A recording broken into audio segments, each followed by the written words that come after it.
ஒரு மனிதன் தன்னை பாவி என்று உணர்ந்து தான் பாவம் செய்துவிட்டேனே என்று வருந்தி அதற்கான தண்டனையை இயேசு கிறிஸ்து சிலுவையிலே பெற்றுவிட்டார்.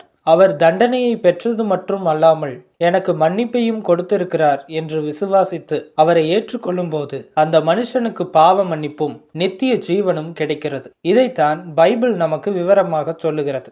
யோவான் 3:16 வசனம் இப்படி சொல்லுகிறது: தேவன் தம்முடைய ஒரே பேரான குமாரனை விசுவாசிக்கிறவன் எவனோ அவன் கெட்டு போகாமல் நித்திய ஜீவனை அடையும்படிக்கு அவரை தந்தருளி இவ்வளவாய் உலகத்தில் அன்பு கூர்ந்தார்.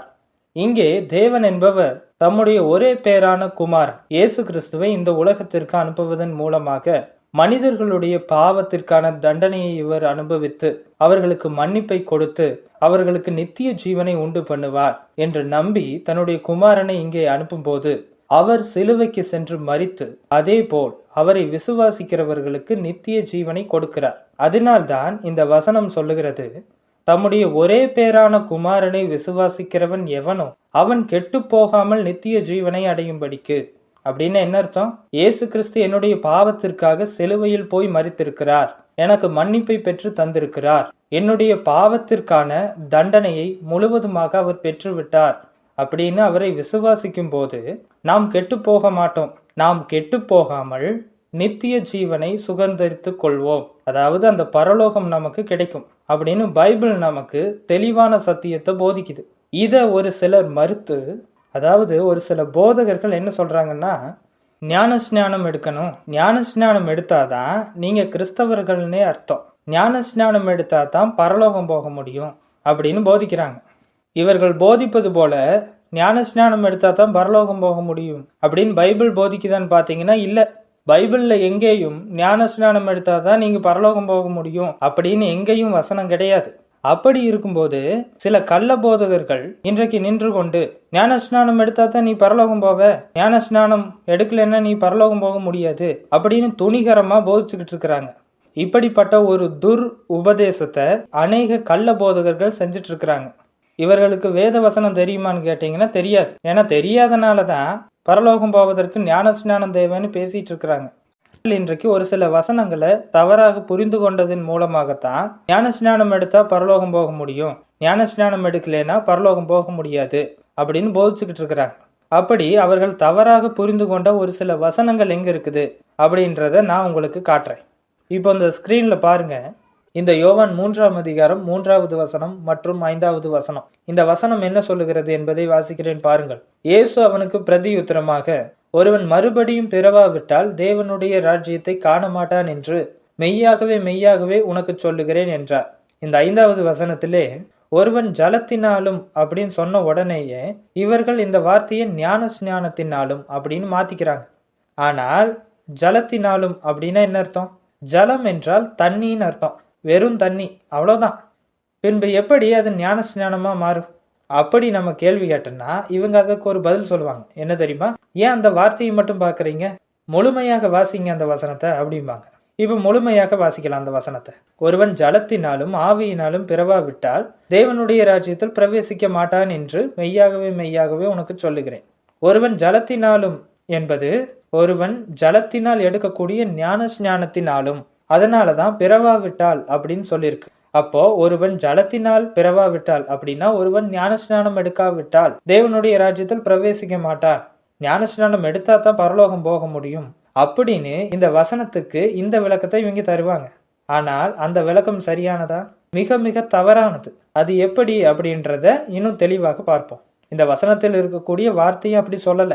ஒருவன் ஜலத்தினாலும் அப்படின்னு சொல்லாமல் ஒருவன் ஞான ஸ்நானத்தினாலும் அப்படின்னு சொல்லியிருக்கலாமல்ல, அப்படி ஏன் சொல்லல? அதிலும் மிக குறிப்பாக இயேசு கிறிஸ்து ஞான ஸ்நானம் என்ற வார்த்தையை ஏன் அங்க பயன்படுத்தல? ஏன்னா ஞான ஸ்நானம் எடுத்தா தான் பரலோகம் போக முடியும் அப்படின்னு அவர் சொல்லல. இப்போ 3வது வசனத்தை வாசிக்கலாம். இயேசு அவனுக்கு பிரதி உத்தரமாக, யாருக்கு பிரதி உத்தரமாக? அங்கே வந்த நிக்கதேமு என்கிற ஒரு மனுஷனுக்கு பிரதி உத்தரமாக. அந்த அதிகாரத்தை முழுமையாக வாசிச்சு பார்த்தீங்கன்னா உங்களுக்கு தெரியும். நிக்கதேமு என்கிற ஒரு அதிகாரி, அவர் ஒரு பரிசேயன், ஆண்டவரிடத்துல ராத்திரி வேளையில வந்து பேசிட்டு இருக்கிறார். அப்படி பேசும்போது இயேசு கிறிஸ்து மறுபடியும் பிறப்பது எப்படி என்பதை குறித்து, நித்திய ஜீவனை அடைவதற்கு என்ன வழி என்பதை குறித்து நிக்கதேமுவிடம் பேசுகிறார். இப்ப இங்க பாருங்க, இயேசு அவனுக்கு பிரதி உத்தரமாக, ஒருவன் மறுபடியும் பிறவாவிட்டால் தேவனுடைய ராஜ்யத்தை காண மாட்டான் என்று மெய்யாகவே மெய்யாகவே உனக்கு சொல்லுகிறேன் என்றார். 4வது வசனம். அதற்கு நிக்கதேமு, ஒரு மனுஷன் முதிர் வயதா இருக்கையில் எப்படி பிறப்பான்?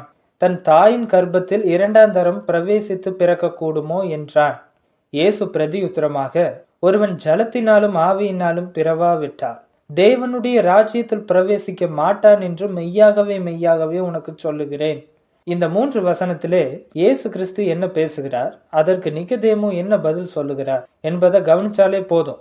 5வது வசனத்துல அவர் ஞானஸ்நானத்தை குறித்து பேசல அப்படின்றது நமக்கு தெளிவாக தெரிஞ்சிடும். சரியா? இப்போ 3வது வசனத்துல இயேசு கிறிஸ்து என்ன சொல்லுகிறார் அப்படின்றத பார்க்கலாம். இயேசு அவனுக்கு பிரதியுத்தரமாக, ஒருவன் மறுபடியும் பிறவாவிட்டால் அப்படின்னு என்ன அர்த்தம்? இயேசு அங்கே நிக்கதேமுவின் இடத்துல சொல்றாரு, ஒரு மனிதன் மறுபடியும் பிறக்க வேண்டும். ஒரு மனிதன் புதிதாக பிறக்கணும்னு சொல்லல, மறுபடியும் பிறக்கணும் அப்படின்னா என்ன அர்த்தம்? ஒரு மனிதன் பிறந்ததற்கு பிறகு மறுபிறப்பு என்ற ஒன்று உண்டு. அப்படி அந்த மனிதன் மறுபடியும் பிறந்தானால் அவன் தேவனுடைய ராஜ்யத்தை காண்பான். ஒருவேளை பிறக்கலைனா அவன் தேவனுடைய ராஜ்யத்தை காண மாட்டான் அப்படின்னு சொல்றார். அதற்கு நிக்கதேமு இயேசுவின் இடத்துல ஒரு கேள்வி கேட்கிறார். என்ன கேள்வி? ஒரு மனுஷன் முதிர் வயதாய் இருக்கையில் எப்படி பிறப்பான்? அவன் தாயின் கர்ப்பத்தில் 2ஆம் தரம் பிரவேசித்து பிறக்க கூடுமோ என்றான்.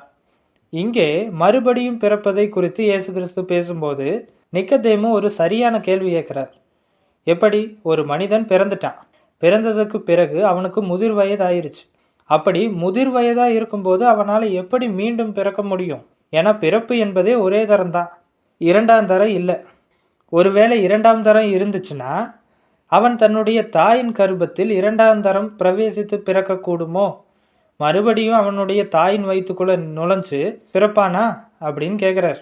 அப்படி கேட்ட உடனே தான் இயேசு கிறிஸ்து சொல்றாரு, ஒருவன் ஜலத்தினாலும் ஆவியினாலும் பிறவாவிட்டால் தேவனுடைய ராஜ்யத்தில் பிரவேசிக்க மாட்டான் என்று மெய்யாகவே மெய்யாகவே உனக்கு சொல்லுகிறேன் அப்படின்னு என்ன அர்த்தம்? நல்லா யோசிச்சு பாருங்க. மறுபடியும் பிறப்பது என்பது நாம செய்யக்கூடிய செயல் இல்லை. இப்போ முதல் தடவை நம்மளுடைய தாயின் வயிற்றுல பிறந்தோம். அப்படி பிறக்கும்போது நாமவா இந்த தாயின் வயிற்றுல நம்ம பிறக்கணும் அப்படின்னு நம்மளுடைய தாயை தேர்ந்தெடுத்து அந்த வயிற்றுக்குள்ள பிறந்தோம்? இல்லை. எப்படி பிறந்தோம்? தானாக நடந்துச்சு. அதே மாதிரி தான் 2ஆம் தரம் மறுபடியும் பிறக்கும்போது அந்த பிறப்பை தேவன் நமக்கு ஏற்படுத்துவார்.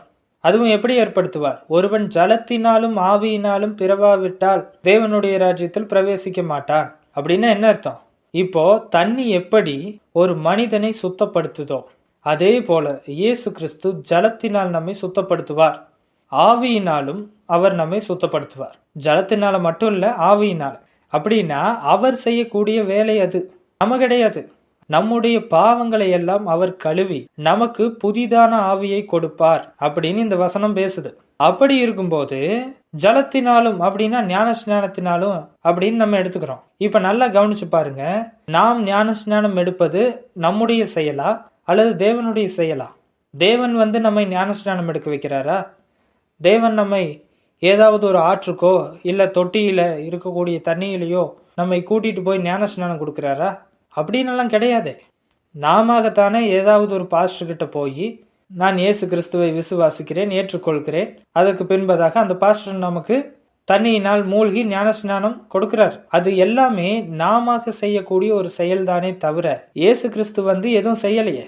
அப்போ இந்த வசனம் ஞான ஸ்நானத்தை குறித்து பேசல, முழுமையாக தேவன் நம்மை சுத்தப்படுத்துவதை குறித்து, தேவன் நமக்கு பரிசுத்த ஆவியை கொடுப்பதை குறித்து இந்த வசனம் தெளிவாக எழுதப்பட்டுள்ளது.